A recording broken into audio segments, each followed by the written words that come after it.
Elif Lam Mim. Ky është libri që nuk ka dyshim në të. Është udhëzues për ata që janë të devotshëm, të cilët e besojnë të fshehtën. Mund që ju ta urreni një send, e ai është shumë i dobishëm për ju, dhe mund që ju ta doni një send, e ai është dëm për ju. Allahu e di e ju nuk e dini. Njeriu, edhe pse mund të pretendoj se nuk beson në gjërat metafizike, apo se i beson vetëm asaj që e percepton përmes shqisave të tij, thellë brenda vetes së tij gjen një ndjenjë e cila kohë pas kohe e shpihet drejt ides se ajo që vepron mbi shqisat e tij nuk është e tëra që ekziston. Kjo është diçka me të cilën është e pajisur çdo krijesë njerëzore dhe besimi në të fshehtën është një element themelor i Islamit. Cili është kuptimi i nocionit të gajbit? Çfarë do të thotë të besosh në gajb, pra në botën e fshehtë? Zoti Xheleshanu në Kur'an urdhëron të thotë, thuaj, askush, as në qej, as në tokë nuk e di të fshehtë përveç Allahut dhe as kur do të ringjallen. Fjala gajb në fjalorin e gjuhës arabe do të thotë e fshehtë, diçka e padukshme. Por se si fjalë përdoret edhe si mbiemër, edhe si folje, edhe si emër. Për shembull, për herë të parë, fjalën gajb e ndeshim në Kur'an në surën Bekare, në ajetin 4 të surës Bekare, ku Allahu xhaleshanehu thotë: "Elledhine yu'minune bil gajbi." Pra, Kur'ani është udhërrëfyes për ata të devotshëm, të cilët besojnë në të padukshmen, të cilët besojnë në gajbin, të cilët besojnë në të fshehtën, sepse ka argumente logjike dhe fetare. Në nocioni i gajbit ne nënkuptojmë gjithçka që nuk arrihet të kapet nga shqiset e njerëzit.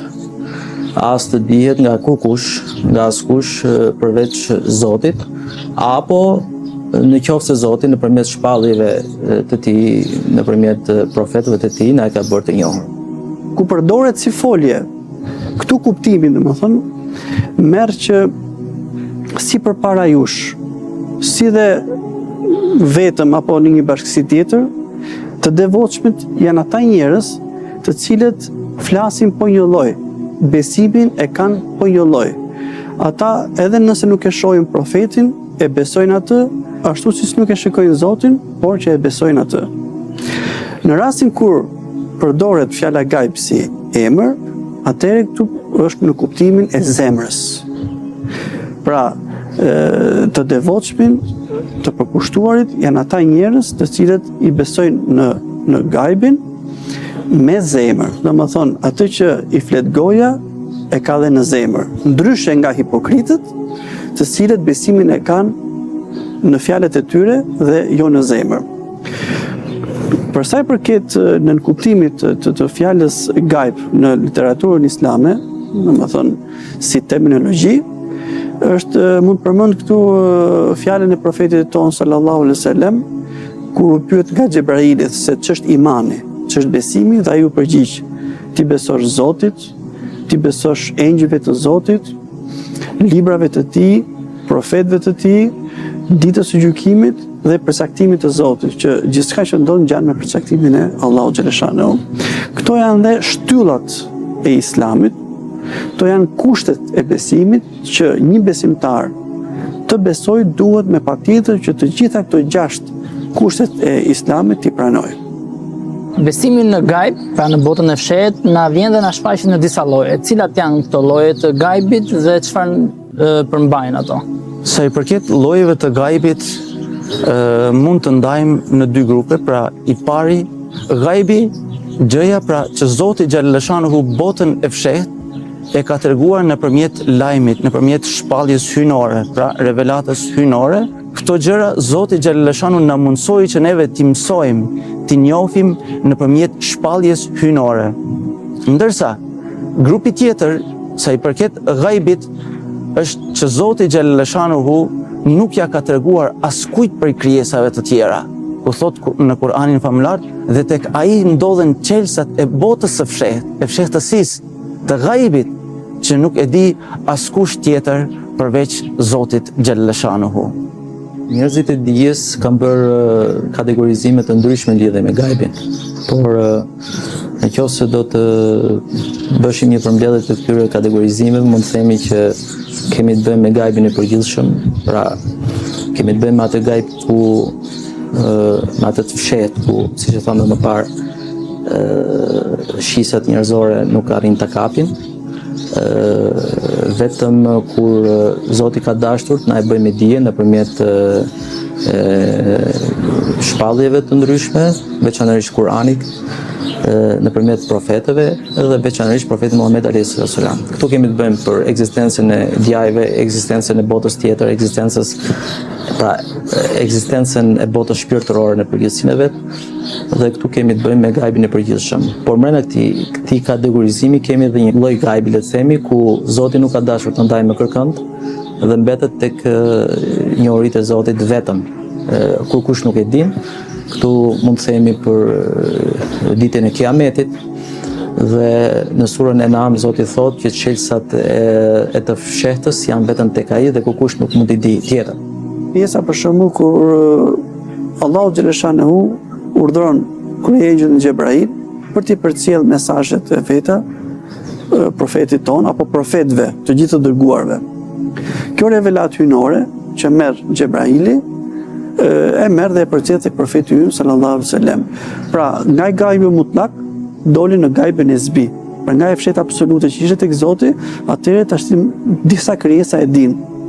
Pra e di profeti ynë sallallahu alaihi wasallam. Përveç kësaj kemi edhe një e fshehtë relative që mund t'i themi që është me anë të frymëzimit, ose në gjuhën fetare quhet ilham. Dhe kjo zbret në zemrën pa ndërmjetësues, pra ëngjëll, zbret direkte në zemrën e njerëzve të cilët janë të afërt me Zotin, sipas kapaciteteve dhe aftësive të tyre. Këtë don Zoti dhe dozën e zbritjes, mënyrën e zbritjes, pra Zoti xhaleshanu e zgjedh në këtë formë. Por në ndryshim nga e para, kjo është një dituni tjetër që nuk është kushtëzuese. Pra, qofse shpallja hyjnore, revelata hyjnore që përcillet nëpërmjet profetëve e kushtëzon njeriu të besojë, është një dituri objektive dhe kushtëzuese për njerëzit. Kurse ilhami është një dituri jo kushtëzuese dhe objektive. Përveç këtyre kemi edhe një grup tjetër, qofse mund ta quajmë grupi i dytë i diturive gajbën e zbi, domethënë është i diturive e fshehta në mënyrë relative. Tu bëhet fjalë për disa njerëz intelektual, qofshin shkencëtar zakonisht, të cilët me zell dhe përpjekje të tyre punojnë në fusha të caktuara të shkencës, por duke respektuar ligjet e Zotit, duke respektuar të gjitha shkaqet në mënyrë metodike.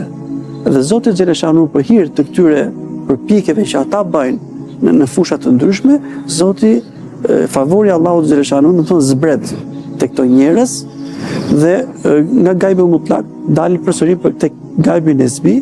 Kjo është një favor i Allahut pra që kërkon ta zbretësi, domethënë, për ata të cilët përpiqen në rrugë, për shembull në fusha të ndryshme, në fushën e mjekësisë, astronomisë, astrologjisë, teknikës, teknologjisë, domethënë zbulimet që bëhen, pra njerëzit zgjedhin përpjekja atyre, ka pas raste që ata kanë stopuar. Nuk kanë mundur dot, domethënë, por se Zoti me favorin e vet ja ka dhënë frymëzimin që ata të vazhdojnë më tej, domethënë. Edhe ky gajb domethënë zbulohet në këtë mënyrë. Kemi të bëjmë dhe me një kategorizim tjetër, ku thuhet me një pikë tjetër që e kanë kategorizuar si gajbi relativ. Këtu bëhet fjalë për ngjarjet e ndodhur gjatë historisë njerëzore, ku njeriu vetëm se nëpërmjet duke u njohur me ta nëpërmjet librave të shenjtë, ai që tham pak më parë, çfarë i ka ndodhur popujve të mëparshëm, reagimi i tyre ndaj profetëve të ndryshëm, ne në lidhje me këto informacione apo dije të panjohura, ne mund të informohemi vetëm se nëpërmjet librave të shenjtë. Ky quhet gajbi relativ. Kemi të bëjmë dhe me një lloj tjetër gajbi, ku quhet gajbi jo relativ, ku tu kemi të bëjmë që mosnjohja e diçkaje lidhet me arsye shkakësore, që do të thotë shkaqet si koha dhe vendi. Për shembull, ne nuk mund të dimë se çfarë do ndodhi nesër, por duke ardhur dita e nesërme ne kuptojmë se çfarë do ndodhi. Pra, kur në momentin që është shkaku kohë në mes, nuk mund ta dimë. Dhe në momentin që shkaku kohë del nga koncepti, aty ne mund të mësojmë se çfarë do ndodhi. Ky quhet gajbi jo relativ. Po ashtu, kur shkaku vend ka hyrë në mes nesh për të bëhe mundur mosnjohja e një diçkaje, në momentin që ne në një hapësirë gjeografike të caktuar për nga largësia nuk mund ta njohim diçka, në momentin që ne shkojmë aty, meditojmë nga afër, e shikojmë e studojmë nga afër, aty kuptojmë që është e vërteta dhe në këtë mënyrë një e panjohur bëhet e njohur për ne. Pra dhe ky kategorizim hyn tek gajbi jo relativ. Çfarë rëndësie ka gajbi për një njeri në raport me besimin dhe Zotin? Dhe është besimi në botën e panjohur një faktor për promovimin e vlerave morale? Një njeri që beson në gajb e shikon ndryshe jetën, e koncepton ndryshe atë, sepse ai nuk është një njeri i cili vepron vetëm me një jetesë sa më të mirë, me atë mendimin që çdo njeri normal e ka, domethënë që jetoj sa më mirë, sa më rahat, në mënyrë sa më luksoze, të themi etj, domethënë, por se ai njeri e ndërton komplet sistemin e jetës së tij mbi besimin tek Zoti dhe në botën e përtejshme. Që do të thotë, për atë njeri është shumë e rëndësishme që të kënaqë Zotin e tij, sepse e di shumë mirë që bota është kalimtare dhe di shumë mirë që atë e pret një jetë e përjetshme. Dhe duke e parë në këtë këndvështrim jetesën e tij, ai e ndryshon konceptin e shikimit të kësaj bote, duke futur elemente të domosdoshme që shërbejnë në bindjen e plot ndaj Zotit. Pra ai i bindet Zotit, nuk i rebelohet Zotit, mundohet të jetë i kujdesshëm tek hallalli, tek harami, mundohet të jetë i kujdesshëm në adhurimet e tij, pra si në marrëdhënien me Zotin, në marrëdhënien vertikale me Zotin, por edhe atë në horizontale me njerëzit, ai përpiqet të jetë një njeri i mirë, një njeri i përkushtuar dhe i devotshëm, që të kënaqë dhe të marrë pëlqimin e krijuesit vet. Të besuarit në botën e fshehtë është një element kryesor për sosmërinë e moralit të individit. Presupozohet që njeriu është më i vetëpërmbajtur, më i disiplinuar gjatë jetës.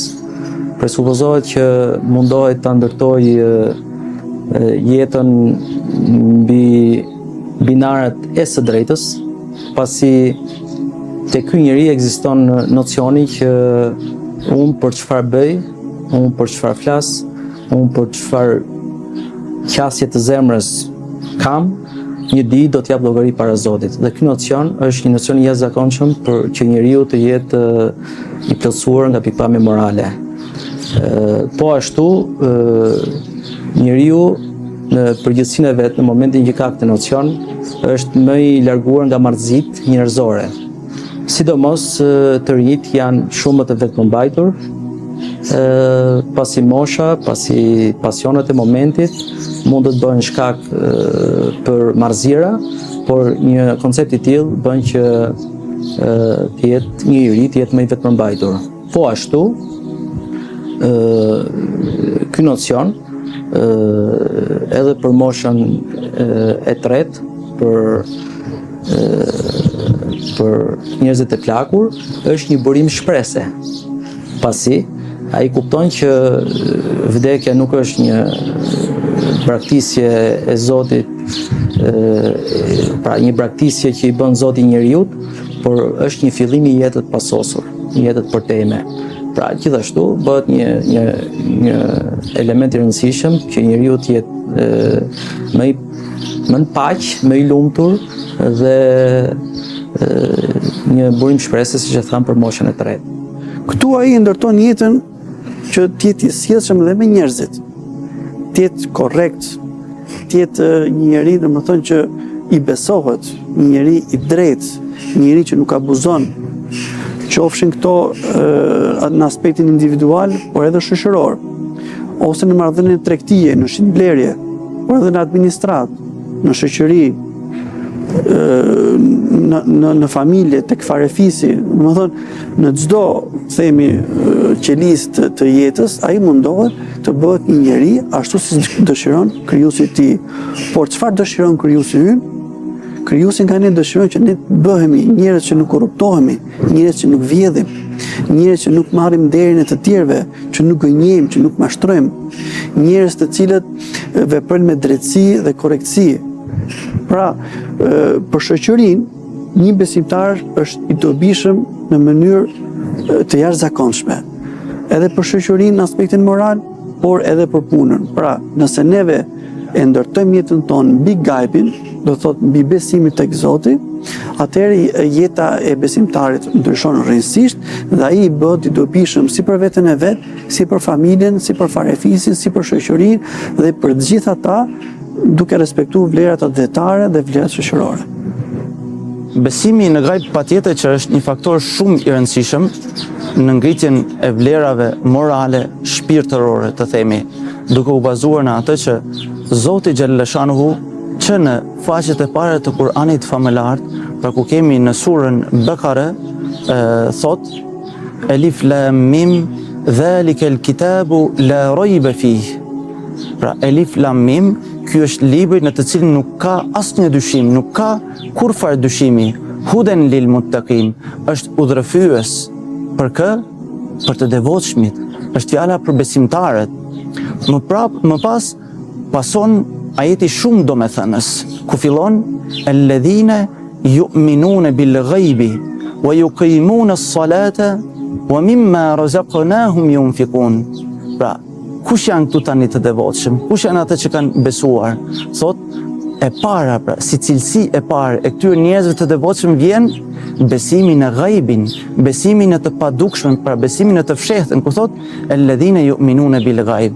Nuk filloi me namazin, nuk filloi nga ata që nesër do të japin, do të shpenzojnë, do të japin lëmosh, sadaka, zeqat, por filloi duke thënë të devotshëm besimin e kanë në gradë të lartë, ata të cilët besojnë në të fshehtën, e falin namazin, pra kryen faljen, dhe nga ajo që i kemi furnizuar neve, nga pasurit begatit që u kemi dhënë atyre, ata shpenzojnë me atë. Pra nuk erdhi e para falja, nuk erdhi lëmosha, sadakaja, ndihma, por si cilësi e besimtarëve të denjë të devotshëm, që në fillim erdhi cilësia se ata besojnë në të padukishmen. Është një urdhër i Zotit Xhallashanuhu dhe besimtarët sa herë çojnë urdhrin në vend, do të thotë se tregojnë që kanë vlera të larta morale dhe shpirtërore. Do të thotë që jetën e tyre e ndërtojnë sipas asaj që ka vlerat më të larta që kërkon Zoti Xhallashanuhu për besimtarët. Shpesh në jetën e përditshme mund të hasim njerëz të cilët pyesin ku është ai. Kam për qëllim ku është Zoti. Si do të përgjigjeshit ju kësaj pyetje? Me të vërtet, Zotin ne nuk mund të shikojmë. Nuk mund të shikojmë për disa arsye. E para, vetë struktura e ndërtimit të trupit ton nuk e lejon, pra kapaciteti jo nuk e lejon një gjë të tillë, sepse njeriu është ndërtuar i kufizuar nga shumë aspekte, pra si nga aspektin e mendjes, si në aspektin e syrit, dëgjimit, nuhatjes, shijes e të gjitha këto. Po të vëmë re për shembull në një hapësirë shumë të gjerë, ne do të shikojmë sikur qielli puthitet me tokën. Ndërkohë nuk është ashtu. Por se rrezja e shikimit ton shkon deri aty. Po kështu është dhe me dëgjimin dhe me nuhatin dhe me të tjera. Pra, dua të tregoj që të gjitha shisat tona janë të kufizuara, mendja jonë është të kufizuar dhe nuk mundet që një krijesë e kufizuar të konceptojë dhe të perceptojë krijuesin e vet që është pa kufi. Mund të shtjellojmë në disa pika të rëndësishme, por neve do të ndalim këtë tri më të rëndësishmet. E fillojmë së pari me ajetin kuranor ku Zoti Xhallashanuhu thot la tudrikuhul absar wa huwa yudrikul absar.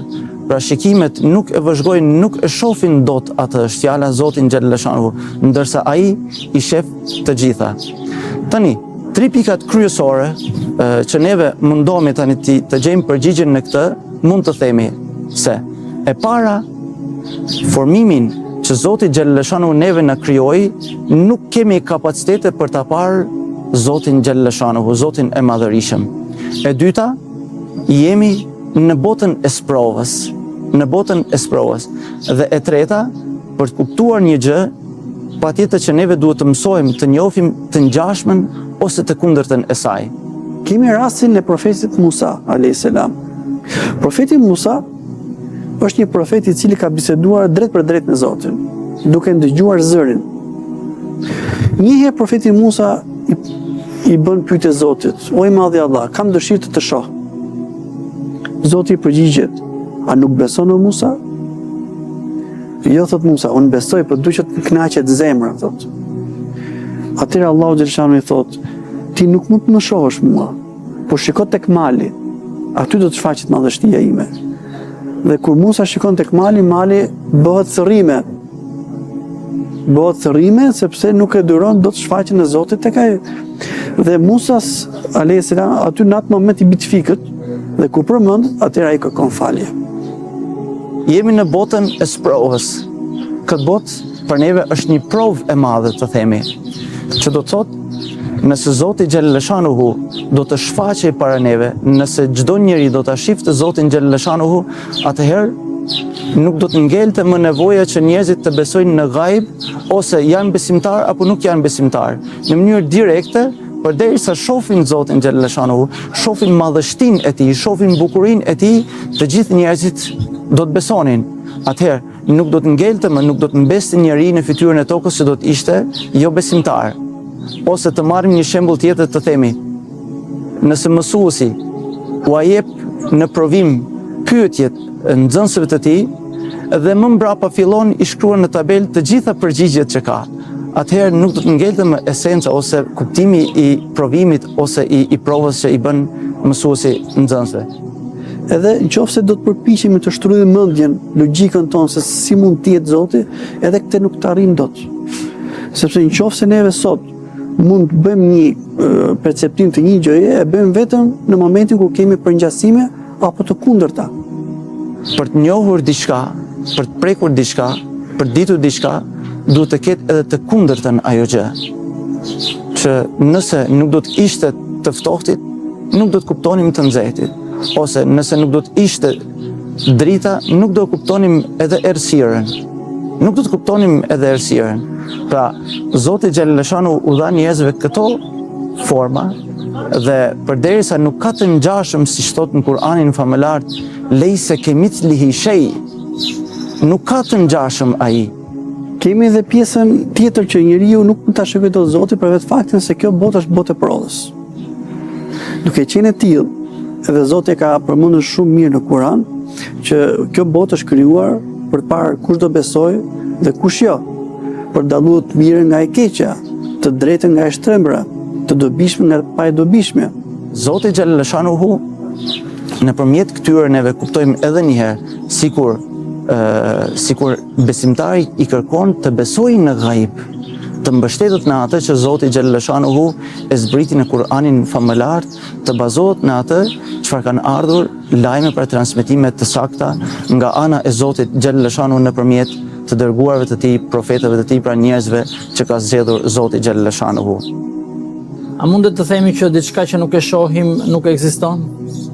Nga vetë përkufizimi i gajbit, ne theksuam që shqisat njerëzore nuk arrin të kapin gjithçka. Dhe si rrjedhoj, dimensioni ynë i të shikuarit, i të parit, është i kufizuar. Nuk mund të themi që me që nuk e shoh, nuk ekziston. Nuk përbëhet një lidhje e tillë. Pasi ne jemi shumë të kufizuar, madje për njerëzit kanë qenë shumë gjëra të panjohura më parë. Po flas për botën e mikroorganizmave. Ka qenë një botë e panjohur. A ekzistonte më parë? Ekzistonte. Shembull mund të japim ligjet e funksionimit të natyrës që ka vendosur Zoti.